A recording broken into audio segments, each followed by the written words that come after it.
அன்பு நண்பர்களுக்கு வணக்கம்.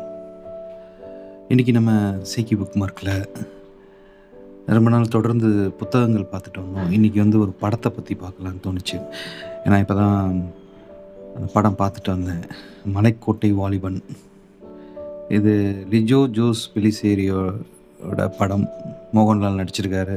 எப்பயுமே ஒரு நடிகரோட பேரை சொல்லி அதுக்கப்புறம் டைரக்டர் பேர் சொல்லுவோம். பட் இந்த படத்தில் டைரக்டரோட பேர் சொல்லி அடுத்த நடிகரோட பேர் சொல்கிறோன்னா அதோட ரீசன் என்னென்னா, இந்த டைரக்டர் மலையாளத்தில் அவருக்குன்னு ஒரு தனியான ஒரு மேக்கிங் இருக்கும். அவருக்குன்னு ஒரு தனி உலகம் இருக்கும். ஸோ அதனால் அவரோட பேரை சொல்லி இந்த படத்தை பற்றி ஆரம்பிக்கலான்னு தோணுச்சு. இந்த படம் எப்படி இருக்குன்னா, எனக்கு ரொம்ப பிடிச்சிருந்தது. என்னென்னா, இந்த படம் பார்க்குறதுக்கு ஒரு ஒரு மனோநிலையோடு தான் நம்ம போனோம். ஒரு பொறுமையும் ஒரு மனநிலை, அந்த மனநிலையில போய் பார்த்தா தான் இந்த படம் பிடிக்கிறதுக்கு வாய்ப்பு இருக்குது. ஏன்னா அவரோட லிஜோ ஜோஸோட இதுக்கு முன்னாடி அவர் எடுத்த படங்கள்லாம் பார்த்துட்டு வந்திருந்தோன்னா கண்டிப்பாக அவரோட மேக்கிங் எப்படி இருக்குன்னு தெரியும். அதுக்கு எந்த வகையான ஒரு பொறுமையான மனநிலை வேணுங்கிறது தெரியும். அந்த வகையில் இந்த படமும் அதே மாதிரி தான் இருக்கும். இதுக்கு படத்துக்குள்ளே போகிறதுக்கு முன்னாடி இவரோட இதுக்கு முன்னாடி 2017 இவரோட படங்கள்லாம் பார்த்தீங்கன்னா, அவரோட பிளாட்டை மட்டும் பார்த்தோன்னா எனக்கு ஆச்சரியமாக இருக்கும். எப்படின்னா, ஒரு அங்கமாலிங்கிற ஒரு ஊர், அந்த ஊரில் இருக்கிற ஒரு இளைஞனோட கதையை ரொம்ப ராவாக எடுத்திருப்பாங்க. அது அதோட மேக்கிங் வித்தியாசமாக இருக்கும். அதுக்கு அடுத்த படமே ஒரு அப்பா இறந்துடுறாரு. அந்த இறந்த வீட்டில் நடக்கிற இன்சிடெண்ட்டை வச்சு எடுத்திருப்பாங்க. அடுத்த பிளாட் பார்த்தீங்கன்னா, கசாப் கடைக்கு வந்த மாடு வெட்டுறதுக்கு முன்னாடி ஓடிரும். அதை துரத்தி பிடிக்கும் பொழுது அங்கே நடக்கிற நிகழ்வு, அதை பற்றி எடுத்திருப்பார். அதுக்கப்புறம் இன்னொரு சுருளின்னு ஒரு படம். அந்த படத்தில் பார்த்தீங்கன்னா, ஒரு அக்யூஸ்டை தேடி ஒரு கிராமத்துக்கு, மலை கிராமத்துக்கு போகிற 2 மஃப்டியில் போகிற 2 போலீஸ் அங்கே போய் ஒரு டைம் லூப்பில், அந்த கிராமமே ஒரு விசித்திரமாக இருக்கும். அங்கே போய் ஒரு டைம் லூப்பில் மாட்டிப்பாங்க. அப்படியான ஒரு படம். அதுக்கப்புறம் நண்பகல் நேரத்து மயக்கம். வேளாங்கண்ணிக்கு கேரளாவிலேருந்து வந்த ஒரு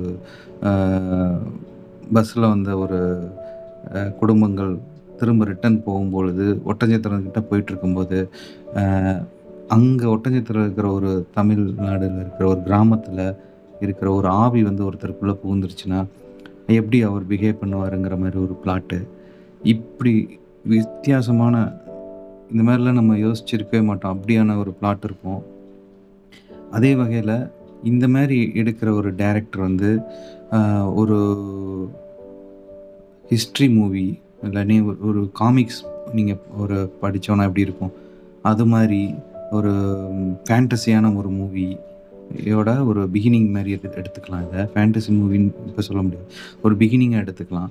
இது ஸ்பாய்லர் இல்லாமல் நான் இந்த படத்தோட நான் பார்த்த எக்ஸ்பீரியன்ஸை சொல்லலான் இருக்கேன். ஏன்னா இது ரிவ்யூலாம் கிடையாது. ஏன்னா ரிவ்யூ சொல்கிற அளவுக்கு அதெல்லாம் அந்த இதுக்கு எனக்கு ஸ்டாப் கிடையாது.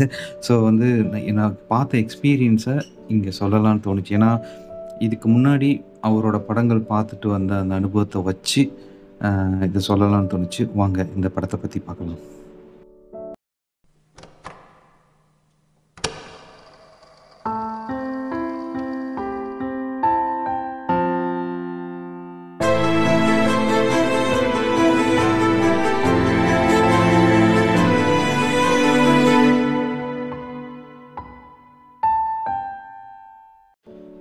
மலைக்கோட்டை வாலிபன்.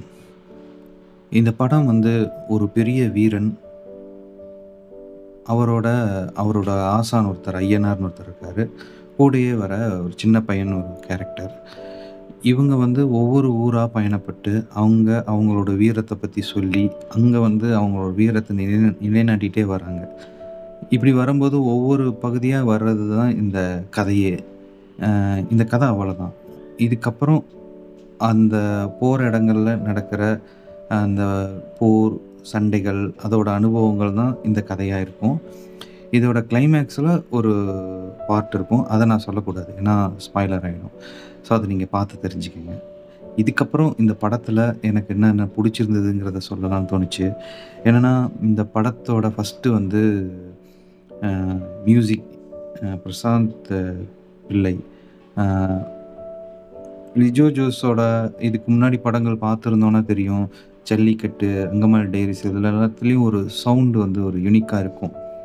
அதே மாரி இந்த படத்துலயும் வந்து சவுண்ட் ட்ராக் வந்து பிஜிஎம் சூப்பரா இருந்தது. எனக்கு ரொம்ப ரொம்ப புடிச்சிருந்தது. ஏன்னா ஒரு ஒரு கவ்பாய் படம் பார்க்குற ஒரு ஃபீலாவும் இருந்தது. அதுக்கப்புறம் வந்து பார்த்தீங்கன்னா, இவரோட படங்கள்லாம் வந்து பார்த்தீங்கன்னா, பிஜிஎம் திடீர்னு ஒரு இடத்துல வந்து ஒரு வோக்கல் சவுண்டோட வரும். அதெல்லாம் இதில திரும்ப அதே மாரியே இருந்தது. அதுக்கப்புறம் ட்ரம்பட் தான் நெனைக்கிறேன். அந்த ஒரு இன்ஸ்ட்ருமெண்ட்ட வந்து அடிக்கடி இவரோட படங்கள்ல யூஸ் பண்ணுவாங்க. அது இதில அதிகமாவே இருந்தது.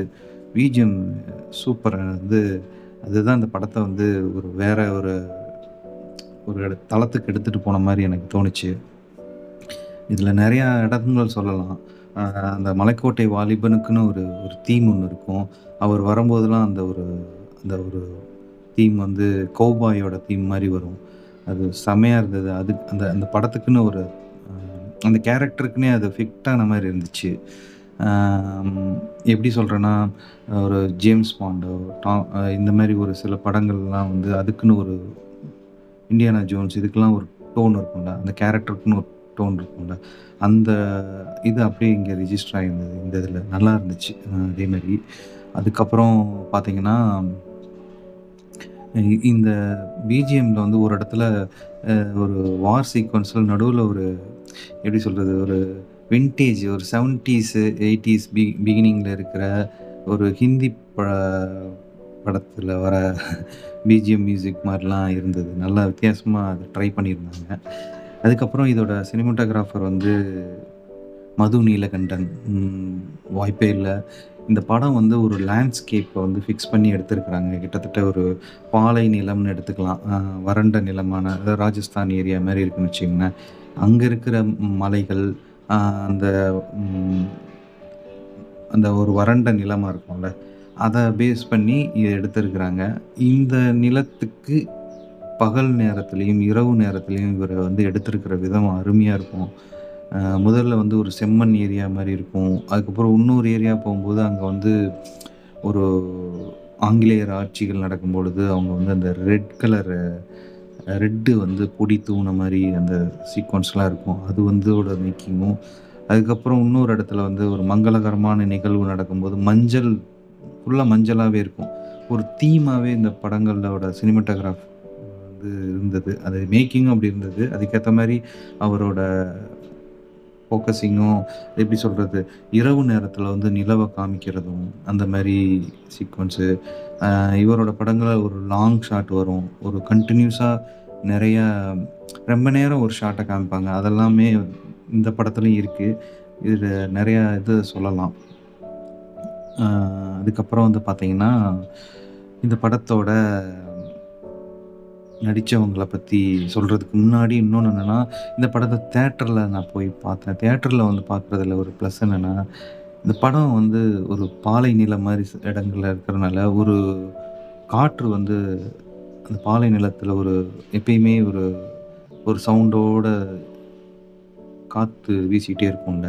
அந்த சவுண்ட் படம் ஃபுல்லாவே கேட்டுட்டே இருந்தது. அந்த இரவு நேரத்திலயும், தனிமையில இருக்கிற அந்த நேரங்கள்லயும் வந்து பார்த்தீங்கன்னா, அந்த சவுண்ட மெயின்டெயின் பண்ணிட்டே இருந்தாங்க. சூப்பரா இருந்தது. இதுக்கப்புறம் ஆக்டர் மோகன்லால் அவர பத்தி சொல்லவே தேவையில்ல. அவரு அந்த கேரக்டருக்குன்னே இப்ப இந்த படம் பார்த்துட்டு வந்ததுக்கப்புறம், அவர ரீப்ளேஸ் பண்ணி இந்த இந்த இடத்துல யாரையும் வைக்க முடியாதுங்கிற மாரி தோணுது. அந்த கேரக்டர் ஃபிட் ஆயிட்டு. அப்படி இருந்தது. அ அதுக்கப்புறம் இந்த படத்துல ஐயனார்ன்னு சொல்லி அவரோட மோகன்லாலோட ஆசான் கேரக்டர்ல ஹரிஷ் நடிச்சிருப்பாரு. சூப்பரான ஆக்டிங். அதுக்கப்புறம் சின்ன பையன்னு ஒரு கேரக்டர்ல மனோஜ்ன்னு ஒருத்தர் நடிச்சிருப்பாரு. அம் அவரும் வந்து படத்துல ஒரு முக்கியமான கேரக்டரா கூடவே வருவாரு. இது இல்லாம அ ஜாமந்தி பூவுன்னு சொல்லி ஒரு பொண்ணோட கேரக்டர் வரும். இந்த படத்தோட பேர்லாம் பாருங்களேன். ஐயனார், சின்ன பையன், ஜாமந்தி பூவு, ரங்கப்பட்டின ரங்கராணி இப்படிலாம் பேர் வச்சிருப்பாங்க. இந்த படத்துல எனக்கு மலையாளம் தெரியலைனாலும், இந்த படம் நீங்க பார்க்கும்போது உங்களுக்கு ஒரு பெரிய ரொம்ப கஷ்டப்பட்டு புரிஞ்சுக்கிற மாரிலாம் இல்லாம, நெறைய இடங்கள் வந்து மௌனமாவும் நெறைய இடங்கள்ல வந்து தமிழும் கலந்தும் எனக்கு கேட்ட மாரியே இருந்தது. ஈஸியா புரிஞ்சுக்கிற மாரி தான் இருந்தது, ஒரு சில இடங்கள தவிர. அதே மாரி இந்த படங்கள்ல ஒரு சாப்டரா போற மாரி ஒரு டைட்டிலோட தான் அங்கங்க போயிட்டுருக்கும். கண்டிப்பா ஒரு காமிக்ஸ் புக்க வந்து படிக்கிற மாரியே தான் இருந்தது இது. நல்லா இருந்துச்சு அது. அதுக்கப்புறம் ஆக்டர்ஸ்லாம் சூப்பர். ஸோ இந்த ஓவராலா இந்த படம் அ லிஜோ ஜோஸ் பிலிசேரியோட மேக்கிங் புடிச்சிருக்கிறவங்களுக்கும், அவரு எடுக்கிற சில இடங்கள்ல அம் ஒரு ரொம்ப பொறுமையா பார்க்கணுங்கிற ஒரு ஒரு மனநிலையோட நீங்க போனீங்கன்னா, கண்டிப்பா இந்த படம் பிடிக்கும்.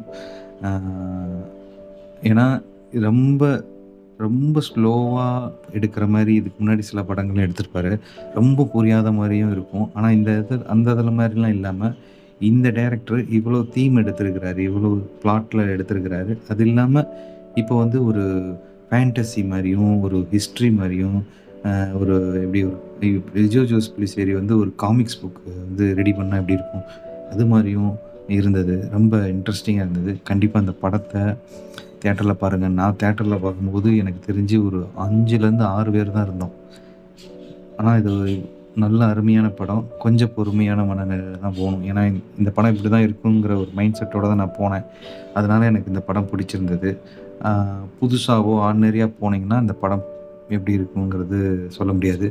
ஸோ இதுக்கு முன்னாடி இந்த படம் இந்த டைரக்டர் யாருன்னு தெரியலன்னா, இவரோட படங்கள் முன்னாடி படங்கள் பார்த்துட்டு, இந்த படத்துக்கு போனீங்கன்னா, உங்களுக்கு ரொம்ப பிடிக்கும். அ கண்டிப்பா இது ஒரு யூனிக் மூவி. அ வித்தியாசமான படம். அ கண்டிப்பா மிஸ் பண்ணாம பாருங்க. இன்னொரு வித்தியாசமான படங்கள்லயோ, புத்தகங்கள்லயோ சந்திப்போம். எல்லாம் சரியாகும். நிம்மதியா தூங்குங்க. நன்றி. வணக்கம்.